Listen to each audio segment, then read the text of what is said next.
तेव्हा तिथं निवेदन द्यायला लागतो की नाही द्यायला लागतो अगोदर, किंवा चला निवेदन नको, आपण गावातले लोक आहोत, आपण गावातले लोक होते, कोणतरी करणं बंधनकारक असतं का शासकीय विभागात जायला सगळं शासकीय कोणतरी तिथं असलं पाहिजे का पूर्ण पंचायत बंद पाहिजे? त्याचा आपल्याला निधी आलेला आहे, बरोबर आहे का नाही? बरोबर. त्या निधीचं काम त्याच्यानंतर तुम्ही आम्हाला गावात येऊन सांगितलं.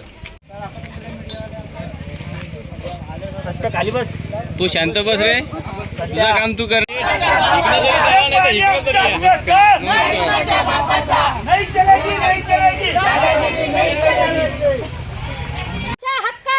नाही कुणाच्या बापाचा, रस्ता आमच्या हक्काचा, नाही कुणाच्या बापाचा, पाणी आमच्या हक्काचा, नाही कुणाच्या बापाचा, रस्ता आमच्या हक्काचा, नहीं चलेगी, नहीं चलेगी, नहीं चलेगी, नहीं चलेगी, नहीं चलेगी, आमच्या हक्काचा, रस्ता आमच्या हक्काचा, पाणी आमच्या हक्काचं, अरे पाणी आमच्या हक्काचं, नहीं चलेगी, नहीं चलेगी.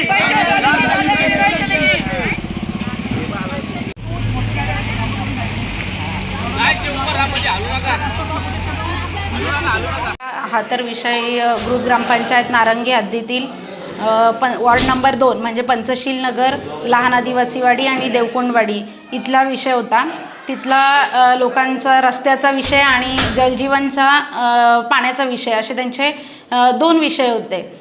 तर बघा आता आम्ही तर त्याच्यावरती व्यवस्थित चर्चा करून तोडगा काढलेला आहे. उपसरपंचांनी आणि सर्व सदस्यांचं असं म्हणणं आहे की रस्त्याच्या कामासंदर्भात मूळ ठेकेदाराला आपण आमदार साहेबांचा एक विषय आहे, तर आमदार साहेबांना एक पत्र, मूळ ठेकेदाराला पत्र आणि BDO साहेबांना असं 3 उपअभियंता जे काही डिपार्टमेंट याच्यात एक्झिक्युटिव्ह डिपार्टमेंट ज्या इन्व्हॉल्व असतील या कामाच्या संदर्भात, तर त्यांना आपण पत्र देऊयात. आणि आमच्याकडून जेवढ्यात चांगल्यात चांगला प्रतिसाद, आता एक जलजीवनचा पण विषय आहे, तर त्या ठेकेदाराला सुद्धा फोन करून ग्रामस्थांना मी लावून दिला होता. तर ठेकेदार कुठे कामचुकारपणा करत असेल किंवा काय करत असेल तर त्याला ग्रामपंचायत कुठेही पाठीशी घालणार नाही. यापूर्वीही जवळजवळ 10 ते 12 पत्र आपण त्याला दिलेले आहेत. तर त्याच्या रिसीव्ह आपल्या ग्रामपंचायत ऑफिसमध्ये उपलब्ध आहेत. त्या जर कोणाला पाहिजे असतील तर त्याच्या झेरॉक्सही मिळतील. आणि यापुढे हेही सांगते की बाबा आता ग्रामस्थांच्या मागणीनुसार की ठेकेदार समोर आला पाहिजे, तर माझीही तीच बरोबरी इच्छा असायची की ठेकेदार ग्रामस्थांसमोर आला पाहिजे. पण तो काही कारणास्तव येत नसेल किंवा कामचुकारपणा किंवा काहीतरी त्याचा प्रॉब्लेम असेल की बाबा नसेल त्याला फेस करायचं, पण आत्ता मी त्याच्याकडे रितसर हीच मागणी करणार आहे की ग्रामसभेला म्हणा किंवा त्याने दिलेल्या तारखेला किंवा मी दिलेल्या तारखेला त्यांनी इथे ग्रामपंचायतमध्ये हजर राहिलं पाहिजे. आणि त्याला दिल्यानंतर पत्र दिल्यानंतर मी ग्रामस्थांनाही कळवेल की बाबा या तारखेला किंवा या दिवशी ठेकेदार ग्रामपंचायत येणार आहे. तर ठेकेदार आणि ग्रामस्थ या दोघांमध्येही चर्चा होईल. तिथे आम्ही त्याला कुठेही पाठीशी घालणार नाहीत. आणि जिथे म्हणजे ग्रामस्थांना असं वाटत असेल की बाबा आता हा ठेकेदार आपल्याला इथे ऐकत नसेल किंवा तर मग आपण वरपर्यंत ग्रामस्थांबरोबर पूर्ण ग्रामपंचायत कमिटी असेल, इतकं मी आश्वासन देते. मी पहिल्यांदा आपलं या ठिकाणी सांगू इच्छितो की जेव्हा ह्या रस्त्याचं काम मुख्यमंत्री सडक योजनेतून मंजूर झालं तेव्हा ते काम 60% डांबरीकरण 40% कॉन्क्रिटीकरण असा त्याचा एस्टिमेट होता. आणि हे काम पूर्णपणे मुख्यमंत्री सडक योजनेतून होतं. त्याच्यानंतर मी सन्माननीय या मतदारसंघाचे आमदार, कार्यसम्राट आमदार महेंद्रजी थोरवे यांच्या समोर ही माझी व्यथा मांडली की साहेब ह्या अगोदरसुद्धा पंचशील नगरला जाणारा रस्ता हा डांबरीकरणाचा होता आणि तिथं पाऊस अतिवृष्टी होत असल्यामुळं त्या ठिकाणचा रस्ता टिकत नाही. तर माझी आपणास एक विनंती आहे की हा रस्ता पूर्ण कॉन्क्रिटीकरण व्हावा. आणि त्याच्यासाठी मला साहेबांनी सांगितलं की तू जर फॉलोअप घेणार असशील, मी तर माझं पत्र द्यायला तयार आहे, तू जर फॉलोअप घेणार असशील तर मला काही हरकत नाही. त्याच्यानंतर मी ग्रामपंचायतकडून फॉलोअप घेतला आणि त्या रस्त्याचं पूर्णपणे एस्टिमेट हे कॉन्क्रिटीकरणाचं झालं.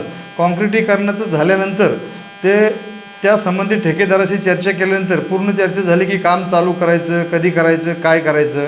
पण त्याच्यामध्ये लाडकी बहीण योजनेचा जो विषय झाला त्याच्यामुळे ठेकेदारांकडे पैसे नव्हते. आणि याचा फॉलोअप घेत असताना वेळोवेळ जेव्हा त्या ठिकाणी जात होतो तेव्हा अशी उत्तरं मिळत होती की आम्ही 8 दिवसात काम चालू करू, 15 दिवसात करू.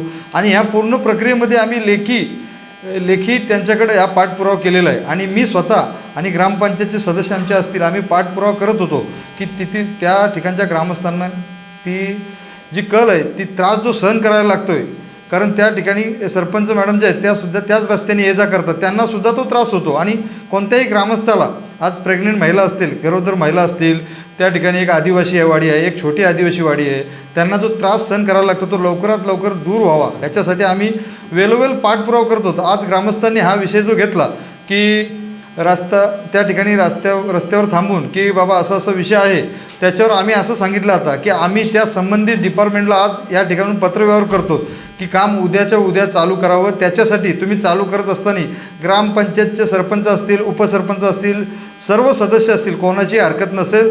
जर मूळ ठेकेदार उद्यापासून त्या ठिकाणी काम चालू करत असेल तर, कारण जर ठेकेदारीवरून जर तेथील ग्रामस्थांना त्रास होत असेल तर आम्हाला ठेकेदारी नको, जो मूळ ठेकेदार आहे तोच त्या ठिकाणी काम करेल आणि तो प्रश्न मार्गी लागेल, असं मी आपल्या माध्यमातून या ठिकाणी सांगू इच्छितो.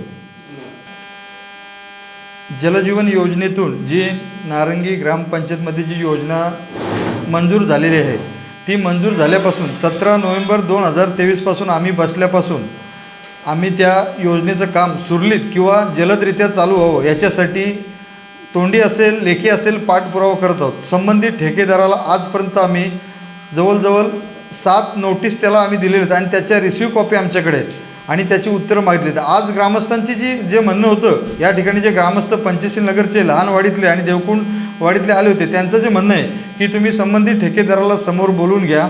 आता लवकरच 15 ऑगस्टची ग्रामसभा होईल, तर आम्ही ग्रामपंचायततर्फे संबंधित सर्व रस्त्याचं ठेकेदार असेल, जलजीवनचा ठेकेदार, ग्रामस्थांच्या म्हणण्याचा आदर करून आम्ही संबंधित ठेकेदाराला ग्रामस्थांच्या समोर बोलून घेणार आहोत आणि संबंधित ठेकेदारांनी समोर या गोष्टीची उत्तरं द्यायची आहेत. आणि ठेकेदार जर या पूर्ण प्रक्रियेमध्ये जर कुठे कसूर करत असेल तर ग्रामपंचायततर्फे त्या ग्रामसभेची प्रक्रिया झाल्यानंतर ग्रामपंचायततर्फे त्या संबंधित ठेकेदाराला ब्लॅकलिस्ट करावं. जर ठेकेदाराची कामं मंजूर होऊन सुद्धा ठेकेदार ती कामं वेळेत पूर्ण करत नसेल तर असा ठेकेदार माणसांचा जीव घेणारा, माझ्या ग्रामपंचायतमधल्या ग्रामस्थांचा जीव घेणारा ठेकेदार या ठिकाणी नको. अशा ठेकेदाराला ब्लॅकलिस्ट करावा अशी ग्रामपंचायत त्या ठिकाणी लेखी मागणी करेल. ग्रुप ग्रामपंचायत नारंगीची ही हद्द आहे. फेब्रुवारी 2023मध्ये रस्त्याचं उद्घाटन करण्यात आलं होतं. मी वॉर्ड नंबर 2चा सदस्य आहे आणि तेव्हा असं भूमिपूजन करून हा रस्ता सुरू होणार होता. हा रस्ता प्रधानमंत्री ग्रामसडक योजनेतून तयार होणार आहे. साधारण 50 ते 60 लाखाच्या आसपास या रस्त्याचा निधी आहे आणि तो वापरला जाणार आहे. दरम्यान या रस्त्यामध्ये काही कॉम्प्लिकेशन्स होते आणि त्यामुळे तो रस्ता सुरुवातीला चालू नाही करण्यात आला. अर्धा डांबरीकरण, अर्धा कॉन्क्रीट या ह्याच्यात होता. पण नंतर पूर्ण कॉन्क्रीट करण्याच्या उद्देशाने ह्या रस्त्यामध्ये थोडेसे चेंजेस करण्यामध्ये तो एक टाईम फ्रेम निघून गेला. पण आता हा जो रस्ता आहे, ह्या रस्त्याचं नाव आहे, हे आर एस पाटलांचं एक घर आहे बाजूला. आर एस पाटलांच्या घरापासून थेट आदिवासी वस्तीपर्यंत हा जवळपास रस्ता होणार आहे. आणि ह्या रस्त्याला होण्यासाठी ज्या काही तरतुदी होत्या त्या करून त्या मेन कॉन्ट्रॅक्टरला ती निविदा भेटून त्याने त्याला वर्क ऑर्डर पण त्याला भेटली होती. पण मीनवाईल ह्या केसमध्ये इंटरनल पॉलिटिक्समुळे झालं असं की रस्त्याचं काम सुरूच झालं नाही. कोण बोलतोय मला पाहिजे, कोण बोलतोय मलाच पाहिजे. माझी व्यक्तिशः याच्यात मागणी अशी होती की जो कोणी रस्ता इथं करणार आहे त्या माणसाने, आम्ही स्थानिक नागरिक आहोत, आमच्या स्थानिक नागरिकांचे पहिले विशेष अडचणी समजून घ्यायला तेवढं हा रस्ता चालू केला पाहिजे. रस्त्याची क्वालिटी चांगल्या दर्जाची असली पाहिजे, कारण गेली 15 ते 16 वर्षे हा रस्ता हवा तसा तेवढा चांगला झाला नव्हता.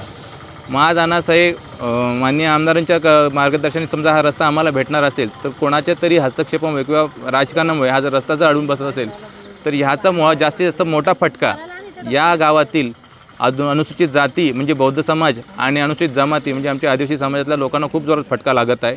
रस्त्याची अवस्था खूप खराब आहे. वारंवार मी सुद्धा बऱ्याच वेळा ग्रामपंचायत असेल, मुख्य ठेकेदार असतील किंवा इतर जे काही सोर्सेस असतील त्यांच्या मागे मी सतत पाठपुरावा केलेला आहे की हा रस्ता उद्या रस्त्याची अवस्था बिकट आहे.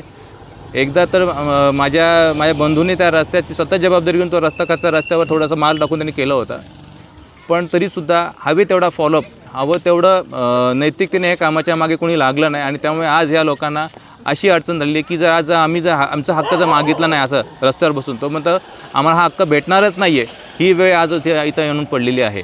तर माझी विनंती आहे, जे कोणी या पूर्णपणे चॅनलमध्ये जे रिलेट करतात, जे रिस्पॉन्सिबल आहेत, त्यांनी ह्या येत्या काही दिवसामध्ये येत्या काही तासामध्ये हा रस्ता त्वरित चालू करावा, याचे लाईन लेआउट द्यावे आणि एका चांगल्या कॉन्ट्रॅक्टरकडनं हे काम करून घ्यावं ज्याला कामाचा चांगला अनुभव आहे आणि त्याच्याकडे ते स्किल आहे, चांगलं स्किल आहे, अशाच माणसाने हे काम करावं आणि जेवढ्या लवकर शक्य होईल चांगल्या क्वालिटीमध्ये काम त्यांनी लवकरात लवकर करावं. आणि ह्या लोकांची जी अवहेलना झालेली आहे, या अवहेलनामुळे लोक एकमेकांकडे अशा विचारात पडलेले आहेत की हा आज रस्ता होणार आहे की नाही. आणि मग जर ते ज्यांच्यावर डिपेंड आहेत, म्हणजे समजा तर ग्रामपंचायत असेल, ग्रामपंचायत मी असेल, तर आमच्यासाठी त्यांचा प्रश्न तयार होतो, मी ही लोक तिथं असून उपयोग काय जर आमचे हक्क जर ते देऊ शकत नसतील तर मी आज यांच्यासोबत आहे. आणि माझीसुद्धा हीच मागणी आहे की हा रस्ता लवकरात लवकर आणि एका चांगल्या कॉन्ट्रॅक्टरच्या हाताने झाला पाहिजे. आणि विषय आला पाण्याचा, जलजीवन मिशनच्या मार्फत गेले कित्येक तरी दिवस, किती महिने हा रस्त्याच्या अगोदरचा हा विषय आहे, हा नुसता रेळंगत पडलेला आहे. माझी सतत पंचायत समितीला गेल्यानंतरसुद्धा माझं पाठपुरावा काही पाठपुरावे आम्ही प्रूव्ह करू शकत नाहीत, पण आमचं सतत तिथं बोलणं होतं आहे. पण ते बोलतात ना, कानं बंद आहेत, डोळे बंद आहेत आणि तोंड बंद आहेत, अशा प्रकारे त्या लोकांनी केलेलं आहे. त्यामुळे या गावातील लोकांच्या पोटतिडकीने बोललेल्या त्यांच्या भावना त्यांना दिसत नाही आहेत, माझ्या भावना त्यांना दिसल्या नाहीत. आणि त्यामुळे आज लोकांना त्यांची शांतता भंग झालेली आहे आणि त्यांनी आज रस्त्यावर येऊन या उपोषणाला त्यांनी पूर्णपणे तयारी करून आज उतरलेले आहेत. जर ह्याच्यावर जर त्यांनी केलं, आजसुद्धा ज्याच्यावर कोणी तोडगा काढण्याचा विचार नाही केला, तर हे अजून प्रकरण ला लोकशाही मार्गाने अजूनसुद्धा जेवढं जास्तीत जास्त जोर देता येईल त्या मार्गाने आम्ही जोर देऊन आम्ही आमचा न्याय आणि हक्क मिळवून घेऊ, हे तुम्हाला सांगतो आहे. धन्यवाद. जय भीम, जय शिवराय. आम्ही ग्रुप ग्रामपंचायत नारंगीचे सदस्य आहोत, म्हणजे रहिवासी आहोत. आम्हाला इलेक्शनच्या वेळेस खूप मोठी मोठी आश्वासनं दिली की तुमच्या डोक्यावरचा हंडा काढू, तुमचा रस्ता नीट करू. आता ह्या गोष्टीला 2.5-3 वर्ष व्हायला आलेत, तरी पण आमच्या रस्त्याचं किंवा आमच्या डोक्यावरचा हंडा उतरलेला नाही आहे. तुम्ही बघू शकता आमच्या रस्त्याची अवस्था काय आहे ती. आणि पाणी जरी सोडलं तरी आम्हाला अर्धा तासच पाणी येतो, आणि ते पण 1 दिवस आड. कधी कधी काही प्रॉब्लेम झाला लाईटीचा तर 2 दिवसांनी पाणी येतं. तर 1 ड्रम पाणी हे आपण किती दिवस पुरवणार, ही आमची समस्या. आणि ते पण नदीचं पाणी येतं, कधी कधी केमिकल आलं तर ते पण पाणी अशुद्ध येतं, अंगाला खाज येते, हे येते. खूप प्रॉब्लेम आहेत आमच्या इथे. सांगत होते ती सांगितलं अद्याप तर काहीच नाही आहे. अद्याप तर काहीच नाही आहे सुद्धा. पंचायत काहीच कान हलवत नाही आहेत. आम्ही त्या दिवशी जाऊन अर्ज पण देऊन आलो. 3 दिवसाचं 3 दिवसाचं आश्वासन दिलं होतं, 3 दिवसांनी तुमचा रस्ता चालू करू. आता त्या गोष्टीला 5-6 दिवस झालेत, हप्ता झाला, तरी पण अजून त्यांचा काहीच रिप्लाय नाही आहे आम्हाला. त्याच्यामुळे आम्ही हे आंदोलन चालू केलेलं आहे. धन्यवाद. आज आमच्या नारंगी ग्रुप ग्रामपंचायतमध्ये आमच्या पंचशील नगर आणि आदिवासी वाडी वार्ड क्रमांक 2 या ठिकाणी आज गेले 1 वर्ष 7 महिने झाले रस्त्याची मंजुरी आली. रस्ता मंजूर झालेला आहे. तिथून आम्हाला फक्त चॉकलेट देण्याचं काम हे सरपंच लोक, उपसरपंच करत आहेत. आणि आम्ही इतके दिवस गेल्या सोमवारी देखील आम्ही एक पत्र त्यांना दिलं होतं. त्यावेळेस आम्हाला सरपंचबाईंनी ऑन रेकॉर्ड सांगितलेलं आहे की मी 3 दिवसात काम चालू करणार आहे. तर 3 दिवसात काही काम चालू झालेलं नाही आहे. त्या दृष्टिकोनातून आज आम्ही इथं उपोषणाला बसलेलो आहोत. सदर आम्ही या कच्च्या रस्त्यावर बसून आंदोलन करत आहोत. त्याच्या पुढची भूमिका आमची उपोषणाची असेल. मी तुमच्या माध्यमातून, या मीडियाच्या माध्यमातून मी ग्रामपंचायतीला आवाहन करतो.